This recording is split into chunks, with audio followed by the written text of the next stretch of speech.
call it invisible abuse because we all know what physical violence looks like.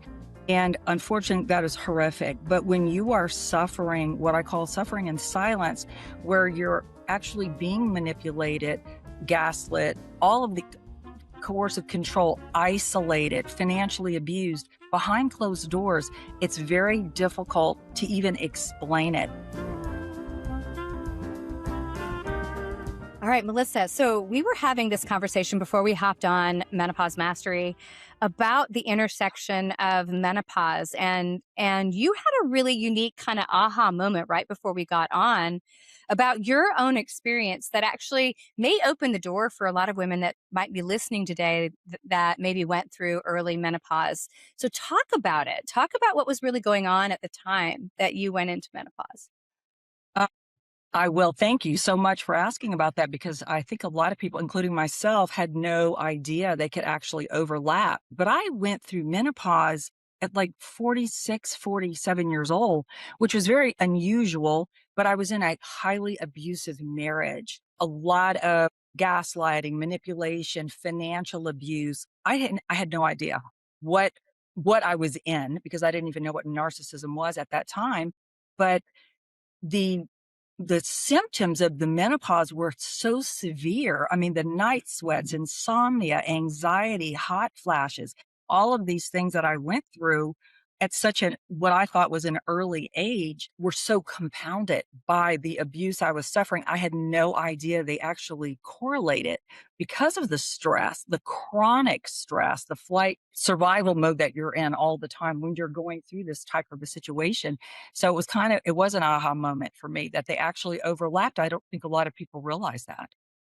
Yeah, when you brought it up, I was like, "Oh my gosh, yeah." There are studies that show that a lot of stress and under very significant stress, and especially prolonged, protracted stress, you can actually get kind of an early onset of menopause because those hormones are really a symphony. So, your stress hormones being on fire, and then adding sort of the chaos of perimenopause just kind of push everything over the edge. Now you have such a unique background and you speak to a thing no one speaks about, right? You speak to, the idea of relationships not always being favorable, and narcissism can exist in lots of different ways and different experiences. And lots of women, I think I saw Oprah yesterday, 1 out of 2 women will experience some form of sexual violence, stalking, narcissism, some sort of personal violence, and most of which happens in the house. It's actually increased. It used to be 1 in 4. And so many women are living in environments that are unsafe. And you've actually lived through that. And I want to talk to you about that. But then you've actually helped so many women, 500,000 women in your community walk through these doors. So tell me, when did you figure out the level of abuse that you were living in? Tell us your story, because I think most of us might be in that situation and not even know it. Well, and I call it invisible abuse because we all know what physical violence looks like.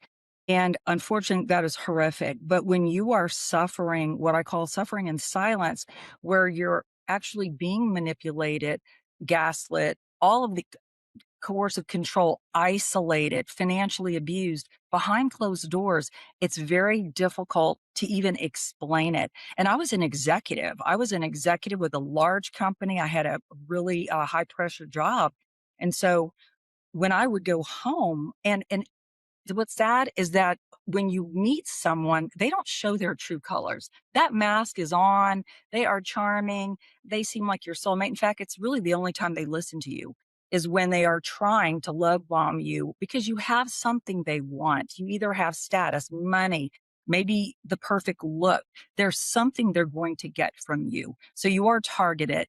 But by the time you realize it, you're already all in. You're in love. You're married. You could be pregnant. You could have children because the red flags do not accumulate all at once. They start showing up subtly, things that can't really be explained. So you try to fix it. You try not to hit that trigger button. You try to work harder at this. You try marriage counseling. Everything ends up being your fault. You're not trying hard enough. You did that. You made that up.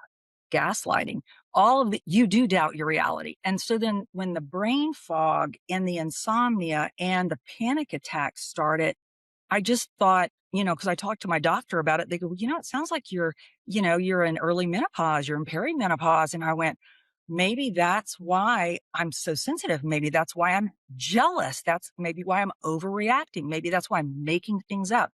All of these things he was saying to me started fitting this mold of, oh, you're going into early menopause. And the sad part is we as women, we shouldn't have to choose, do we get medical care or do we get physical care because we're being abused, and people need to believe us and they don't need to just say, "Oh, it sounds like this, so that must be what you're experiencing." People need to actually be educated on what this looks like. And I know it was years before I even realized. And I actually, a therapist, he was ordered to go to rage counseling, and a therapist who was meeting with us, she actually called me afterwards one day and she said, "I can't see you and your husband anymore." And I was like, "Oh my God, this is my only hope."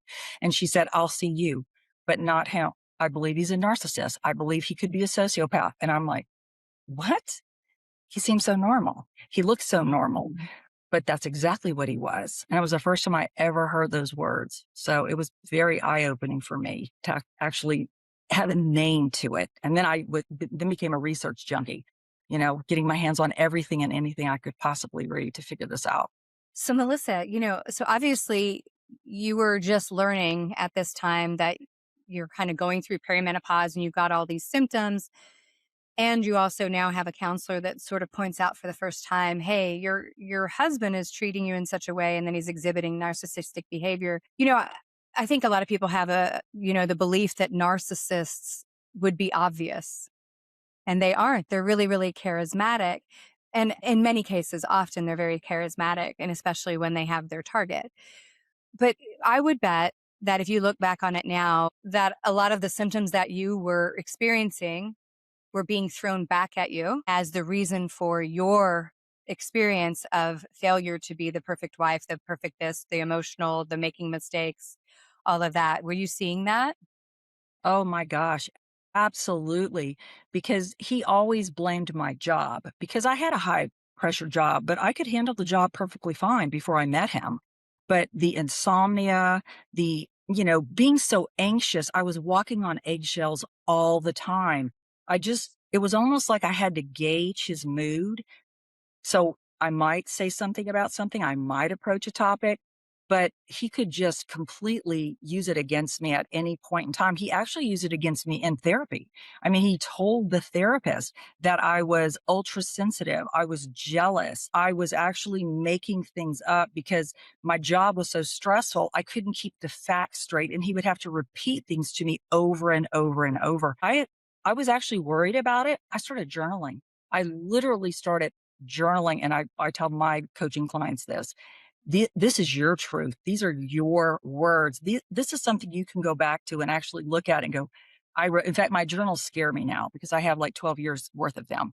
When I read some of the things that I wrote back then, it's surprising that you can get through it and come to the other side. And that I had to start journaling because I literally was not trusting myself to keep the facts straight, or to, maybe I was overreacting. Maybe I was jealous. It makes you doubt yourself. It makes you doubt your own reality, sadly. Yeah. And then Yeah, if you and then if add you to add that to that the the brain brain fog, the fog. emotional sort of upset, the mood, all of those things that sort of occur as part of the natural perimenopausal experience, that would make anybody kind of question how they feel. But, having that sort of driving narcissistic control, over top of it, it makes you very much doubt yourself. What are some of the everyday red flags that somebody that might be listening to this that are like, oh no, my husband, he's just type A, he wants things a particular way. It's, that they might be making up stories because it's really hard to recognize often that you might be being victimized, right? It What are is. some of the red flags that you would say these are things you need to like just start being really aware of? The things that I ask people is, do their words and their actions line up? Because when their words say something, because they're good talkers, they will promise things, they will make excuses for things. But when their words are here and their actions are here, that is a huge red flag. Those are things we make excuses for. that's just simply lying. I mean, it's you're going to do this and you say you're going to do this, and then you do this over here. And that continues to happen where words and actions never align. That is a major, major red flag. And we can talk ourselves into anything. Well, he didn't really mean it. Well, he was going through a rough time when he said that. When you're doing that, when you're starting to make excuses for why the words and the actions don't align, that in itself is a red flag. Write it down. I tell people many, many times that the blow up has nothing to do with the actual blow up. It has to do with something that happened last week, the week before. You disappointed somehow, and now you're being punished. They're just using this topic as a reason to attack you. And because I would literally go, "Why are you so upset about this?" It had nothing to do with this. It had to do with something that I did last week. I was on a phone call too long. I got home from work 5 minutes late. It doesn't line up. The stories don't line up. The words and actions don't line up. So that's something that is almost an aha moment for people. Also, I ask people, if you once you have a chance to calm down from whatever it was that blew up, if you can start thinking back on something that happened prior to that, that upset them. They may not have said anything because you could have been out at a restaurant. You might have been in front of family. You might have been at the ballpark. But there was something that caused a shift in their personality, but they couldn't blow up right then and there. And so several days go by and then they blow up at home in private. And you're left, trying to figure out what in the heck happened. It had nothing to do with that situation. So it's one of these things that until you start putting down the patterns, it will literally control your mind. It will control your thoughts, and you are trying to fix something that can't be fixed. And that's where we exhaust ourselves. And literally, it drains the life out of you. Yeah. You mentioned kind of financial abuse, and I don't think women think of their family finances as a form of abuse. Can you explain a little bit of that? Because I think, lots of people pool their money together and we've got a lot of kind of argument for traditional families and traditional that where you're turning over financial control, which usually makes my hair stand up on the back of my neck. But the reality is a lot of women are being controlled financially and probably don't know that that's truly happening. Well, and when the money source is being controlled by one person, your options, if you want to make a decision, are very limited. So, and it generally happens gradually. Like, why don't you stay home with the children and I will earn the money? And you want to have a family, the spouse makes great money. So it sounds like a great idea. Well, as long as the decisions stay joint, it could be a great idea. But when it starts, well, why did you spend that? Well, why did you buy that? Was that really necessary? You're really out of control. You know what? We probably want to put you on a budget because you're just spending money, like there's nobody's business, and I'm the one earning it. And so the little guilt trips start. And then closing in on, well, why don't you just have this debit card? You have this debit card.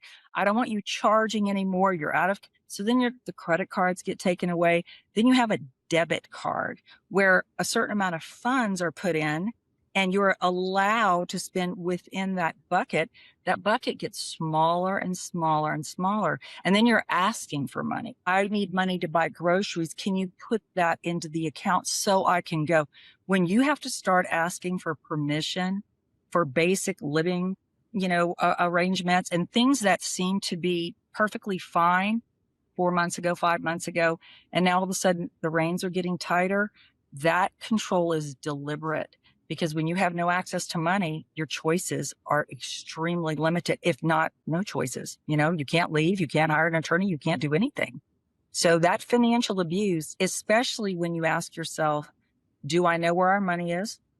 Is the spending different? Just because this one works, they spend everything they want, but you're on this limited budget. You're married. It's a partnership. Those decisions should be a partnership decisions. It shouldn't be for one person to start making all the decisions and you are just now complying with it. Because once you start relinquishing that kind of control or even the partnership, it starts chipping away little by little. And then you're left with no control, no access. You don't even know where the money is. It's Yeah. I really mean, sad. yeah, often, I've known women that, once they sort of came up for air and recognized what was going on, they had no access. They were on none of the accounts. They had a Mhm. little tiny account for themselves, but they were not on the house. They were not on the brokerage accounts. They weren't on the investments. All of a sudden they have no resources. And then so you're very much stuck. And, and it doesn't happen, like you said, overnight. No, it's gradual. It's very, very gradual, and without recognizing it, it can go from what you're saying to having no access and everything's hidden. And that's when you find yourself really in a bind because now you are everything you do in life is up to this other person, whether they allow you or not to do it. So I'm going to ask you a question, and it's an interesting question, and it's going to sound political, but it isn't meant to be political. It's not on either side, but there is this very strong sort of Instagram, TikTok, societal push for this sort of trad wife, right? Trad wife stepping into a zone where you've got like maybe potentially household voting, not for or against any particular group. But I look at it as somebody that grew up in the 80s where we really fought for the opportunity to have private credit, to be able to open a business, buy our own house. That's only been 50 years, right? And you know, I look at that and go, that just opens the door to more and more women being in a potential situation where they do have no options. Have you noticed a change in the last few years of just kind of because the overall societal sort of for and against sort of argument and experiences out there are these very polarizing conversations, like completely traditional. I don't make any decisions in the household, or you have kind of the other extreme, but it just seems to be gaining, especially in younger women, where you and I came from an environment where we wanted our independence. We worked for it. The women before us, died for it just to get the right to vote. And so, how do you feel about that? I know you probably weren't expecting that question. Well, I have different spectrums of clients. So I mean, I have women who are now 70 years old saying, I want a divorce. I don't want to be controlled anymore. And they've been married for 50 years. Yeah. And and they're recognizing it and they want a voice. They want choices and they don't care if they end up alone. They want to at least be alone with their choices. And Mhm. then I have others who are young, married, slightly older, who is going to take care of everything. You just have the babies. I'm going to provide you with a great house and a great car. And it sounds really amazing if you're thinking, well, I'd love to be a mom. I'd love to live in a nice, if you're with the right person, then that could be your fairy tale. If you're with a controlling, some narcissistic abuser, it's your prison and then you have no decisions about anything. And I have people, sometimes they're looking out into this other person's world. Well, you're so lucky. You have a beautiful car, you've got this beautiful house, your kids go to private school, and they have no idea the mom is smothering on the inside because everything looks like a fairy tale and it's actually hellacious on the inside of that house.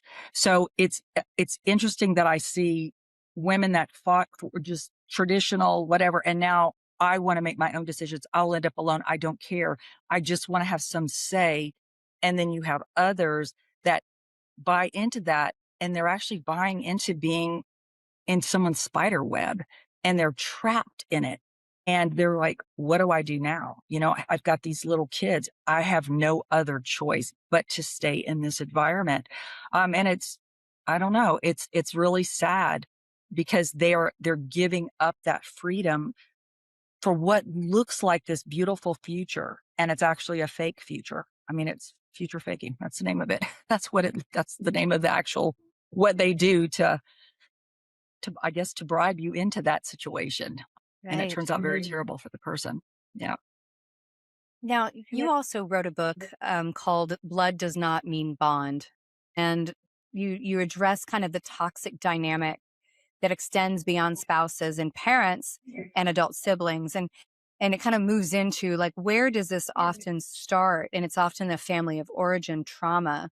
And how can you tell me a little bit how that complicates a woman's understanding and trust in her own innate intuition, right? Women's intuition is amazing, but a lot of times we trust it because of our own upbringing. That is true. I have clients that have, it was a parent that was the abusive parent. It could be a sibling. It could be someone your child married. That makes things very, very, very difficult because as a mother, you have children and you're so excited when they grow up and they get married. But when they marry into an abusive situation, it's a very desperate and helpless place to be because I don't care what you say to your child, daughter, or son about their spouse, they're married to that person. They are actually in that love bombing cycle or whatever. They have kids with them. So you actually become the enemy. It makes it very difficult for a loved one who sees what's happening to be so helpless, and you have to be. Because the worst thing that you could become is the narcissist enemy when you are the parent or the sister or whoever, and your loved one is going through it and you can see it so clearly, but they're in that trap of, well, what am I supposed to do? Choose? They're just trying to survive. And you make it difficult trying to convince them that they're in that abusive situation. It will backfire on you. It will almost always backfire on you because they're at a situation. What are they going to do? They're either going to choose their spouse or their family, their mom, their dad, their sister, even though it's clear to everyone on the outside, not to the person suffering.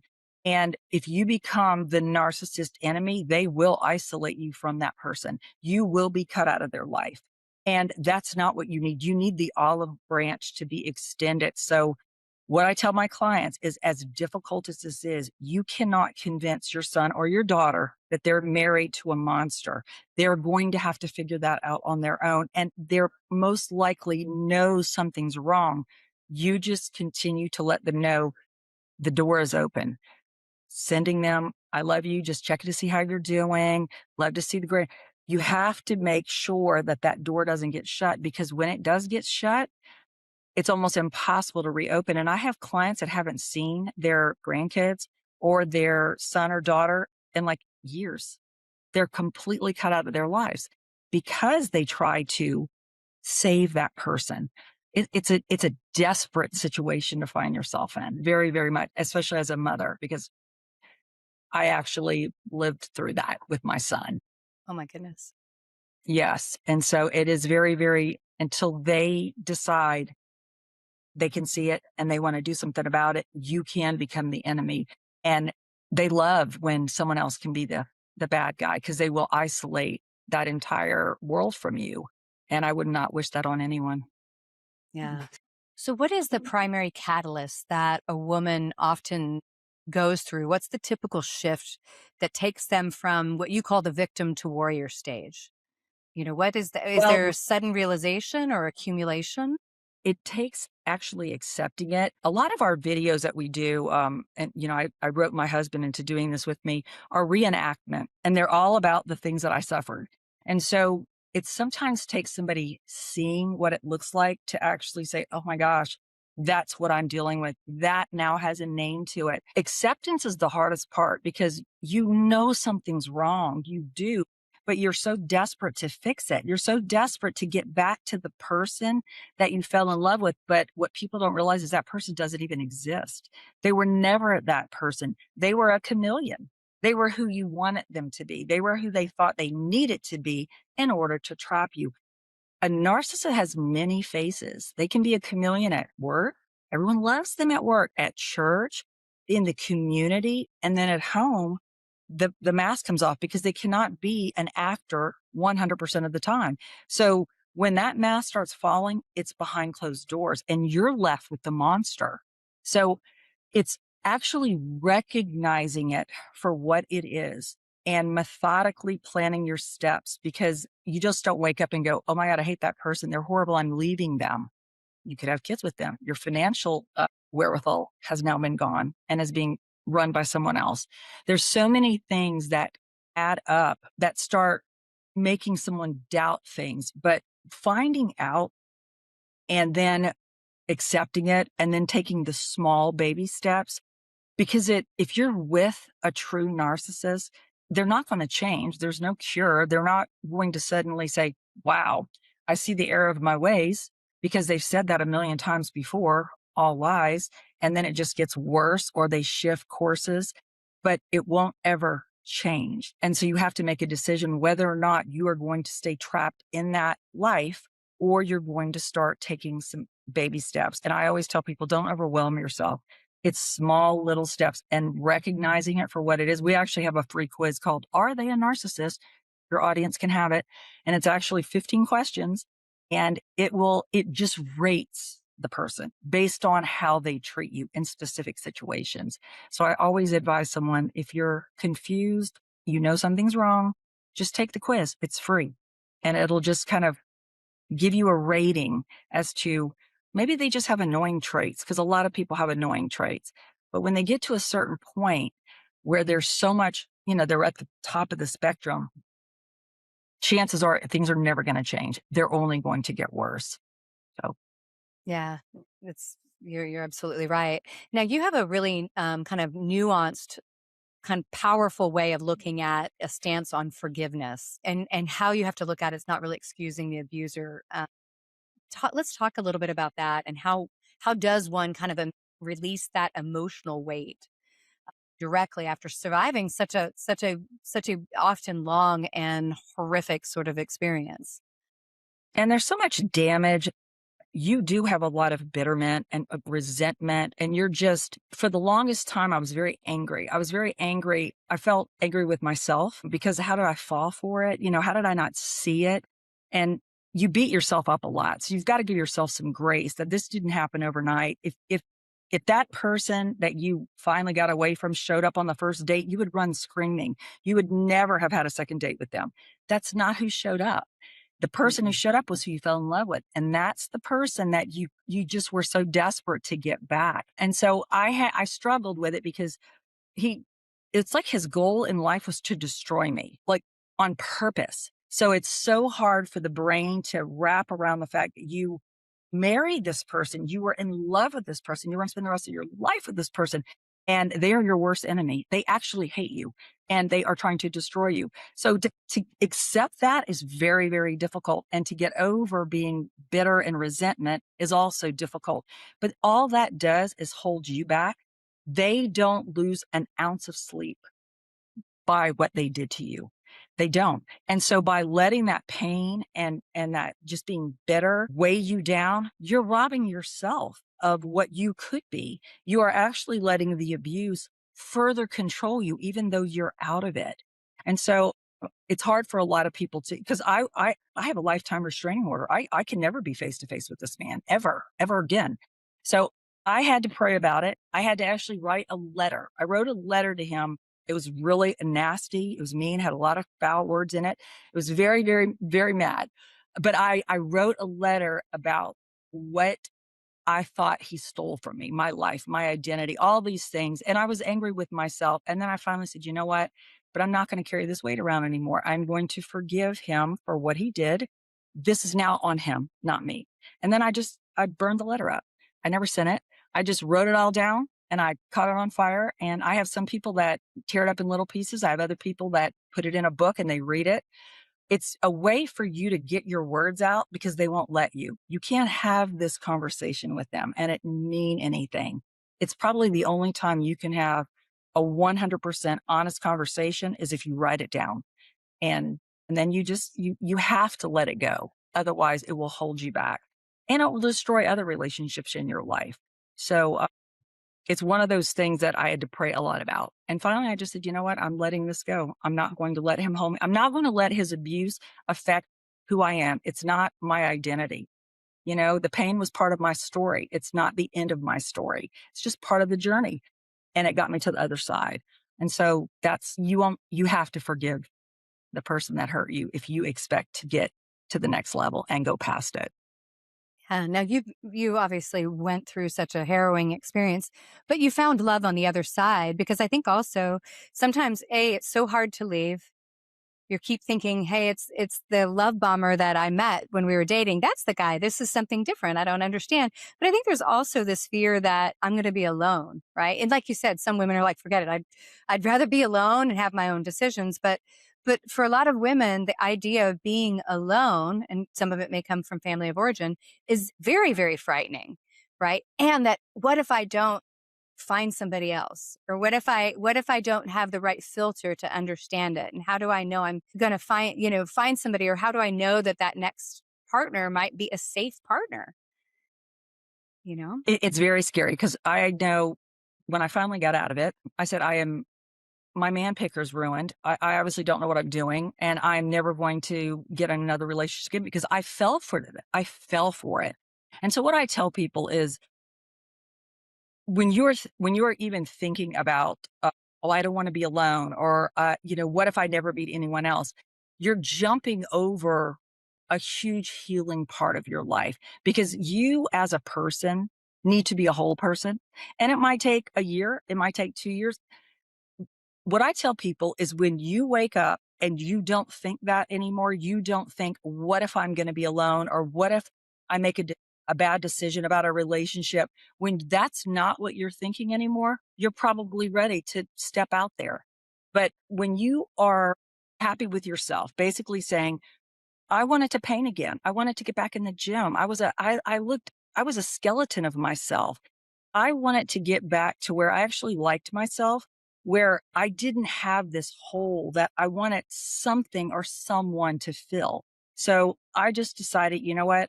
I'm not going to focus on that. I'm going to focus on the things that I had to give up in that abusive marriage that I love to do.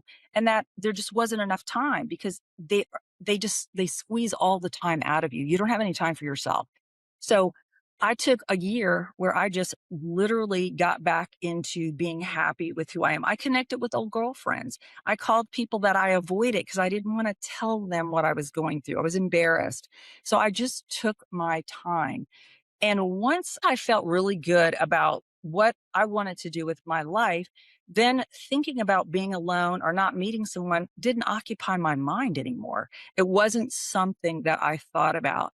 And, my husband now, because we met from a mutual friend, it was really, one of those things that we never even planned. But he said, I just wanted to be the person I was looking for. And he said, so I just said, I want to be the person, I want to be that person that the person I'm looking for is looking for, which was kind of an interesting way to put it, because what you don't want is to have this hole inside of you and you meet someone that's fabulous and they're good and nothing's wrong with them. But you're expecting them to fill this hole inside of you. So you're putting that on them. It's not fair. It's not fair to that other person because they might be your perfect match. They might be someone that you could have a relationship with. But if you expect them to fill this, then they're already coming into a relationship with a burden that you did not solve within. And so that is what a promise I made to myself is we all lean on our partners when you have a good partnership. You're going to have good days, bad days. One day someone's picking you up, you're picking them up. But if you yourself know that you have that fear inside, then that is what you're bringing into this relationship. And it's not fair for the relationship. It's not fair for the other person either. So, Yeah. Yeah, that's so true. Now you have a method, you call it the victim to warrior method.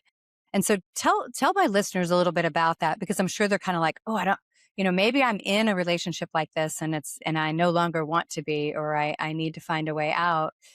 What can they find obviously in that method, and how they can sort of start taking some proactive steps? well, identifying it for one thing, because most people know something's wrong inside of a relationship. And it could be a friendship, it could be a boss, it could be in-laws. And so identifying and accepting it, not being afraid to accept there is something wrong in this relationship. What is it? Is it something that can be fixed? Maybe. Or is it something that can't be fixed? Because if you know there's something wrong now, it's certainly going to be something wrong next week and the month after and the year after and the baby after. And so when you think about ignoring things that in your gut are not right, won't make it go away. It's just like ignoring health problems. If you ignore health problems, you don't go to the doctor, what does that do? It just gets worse. And so educating and accepting are probably the first steps. and then determining, okay, what is it that I want? What is it that I want to do? Because most people that when I first start talking to them, they want the person to change. That's where they are. They're like, I know there's something wrong. I just want them to see it. I want them to recognize what they're doing is destroying our family. And I always say, how many times have you had this conversation? How many times have you suggested this? How many times have you talked? It's hundreds and hundreds and hundreds of times. And we're just so desperate to fix it, to fix things, especially if you're an empath, like most of us Mhm. are, Yeah. we're just desperate to fix. And so when I tell people recognize our 8-week life transformation is one of the programs we offer. And it brings the person on a weekly basis through putting a name to it. This is what it is. It has a name. It's not something you've made up in your head. And then small steps. I mean, a lot of it, is journaling. A lot of it's meditating. A lot of it is forgiveness, forgiving yourself, forgiving the other person, learning how to communicate, learning how to set boundaries, because you might be in a situation that maybe you can't get out of it. But setting certain boundaries is protection for yourself. And it could be an in-law. I have people that have a decent marriage, but the in-law is the one that's the problem.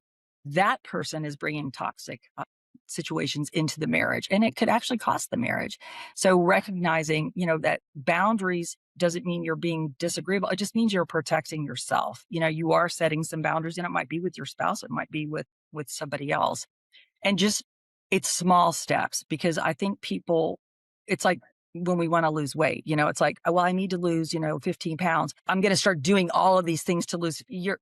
That's why we fail, because it's like, no one's just going to lose the 15 pounds. It's like, well, maybe I need to drink some more water. Maybe I need to walk a little bit, just taking small steps, but recognizing what you're dealing with and then what your situation is and how you can potentially modify that situation until you are strong enough or in a position where you can make permanent decisions about, where you want to go with your future. Just not overwhelming yourself right off the bat. Right, right. Yeah, I think, when you said not everybody, but a lot of women are in the space of, I just want them to see it so we can fix it. Like, how many years many of us would sit in that space just because we've learned to fix people.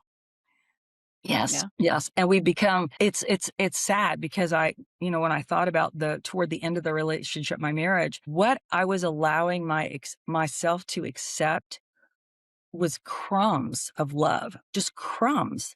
It's like I had reduced of what I wanted and what I would accept to just morsels. It's like, that's a hard, fact to swallow, is I am now accepting little pieces of love only because he wants something from me.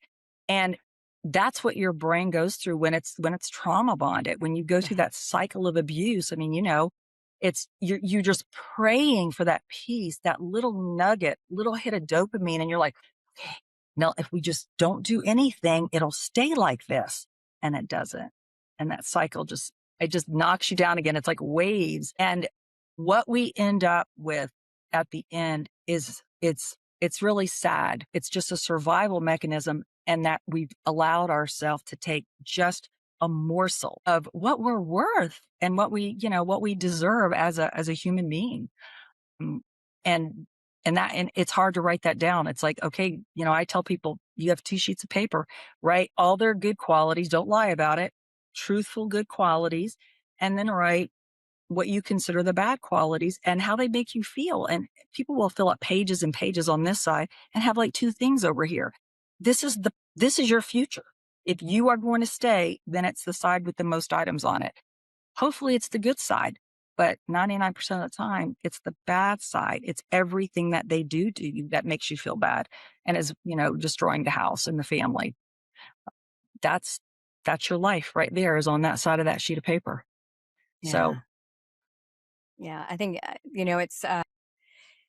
it's heartbreaking for anybody to go through that just at all. But I think it's even more difficult when you don't know that you're in it. And then you look back once you start to have that level of awareness, and it's like, oh my gosh, there's a gigantic, decade, 2 decades, 5 decades, 10, 7 decades or whatever that I may have spent in a relationship where it wasn't safe for me, and it was crumbs, and I have the option now to move forward.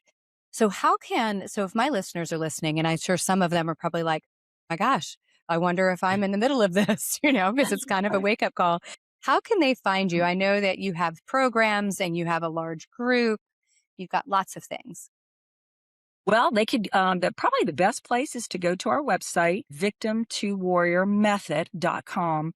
And from there, we have tons of free resources. We've got our newsletter, our blogs, our written 10 books. And my books they're not novels. My books are, this is what you're going through.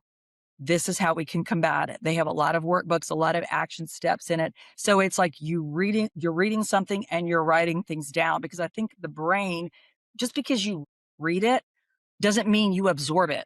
You're like, oh, okay, that makes sense. It's like, okay, this is what's happening. Now, what do I do about it? So they always come up with the workbook, because I'm like, you got to take some action steps.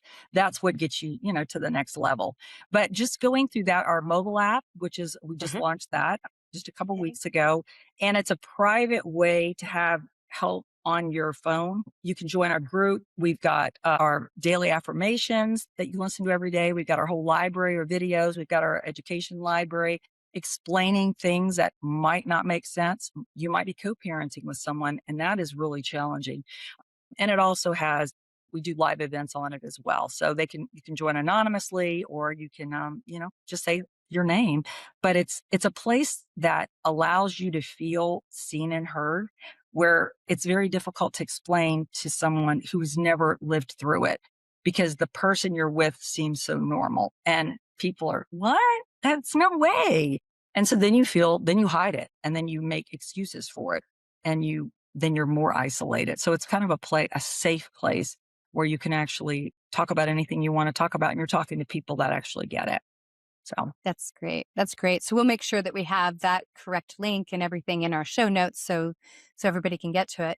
So if you had one parting statement that you could say to any of the women listening today, what would be that one like nugget that you would like to share? probably that the pain that you've gone through doesn't define you as a person. It's just part of your journey. And that's something that I carried with me for a long time. It's It actually led me to do this. I mean, I took an early retirement, and I thought, you know what? That was the worst time in my life. And I just, I want people to understand there is light at the end of the tunnel. It's just not giving up, uh, knowing that this isn't your fate, that you're just, well, this is my life. I just shouldn't accept it. No one has to accept a life of pain and abuse. It might be where you are now, but it doesn't have to be where you stay. And so there is light at the end of the tunnel. You just have to take the first step. And that's actually just saying, I think I need some help. I think I just need to know more about this. And that's it. Just that one step can actually change your life and your children's life, and, your whole future. Yeah, potentially generations to come. Yes, absolutely. Absolutely. Well, Melissa, this has been a fantastic conversation. Thank you so much. Thank you so much for having me. I really enjoyed it. Yeah, and I think it's hopefully illuminating some things for listeners. I'd love to believe nobody has this experience. I'd love to be able to say nobody has this experience, but we know statistically it's saying otherwise. And so, like you said, the first opportunity is knowledge is power, and we have to be first Yeah. aware with Yeah. it. So, thank you.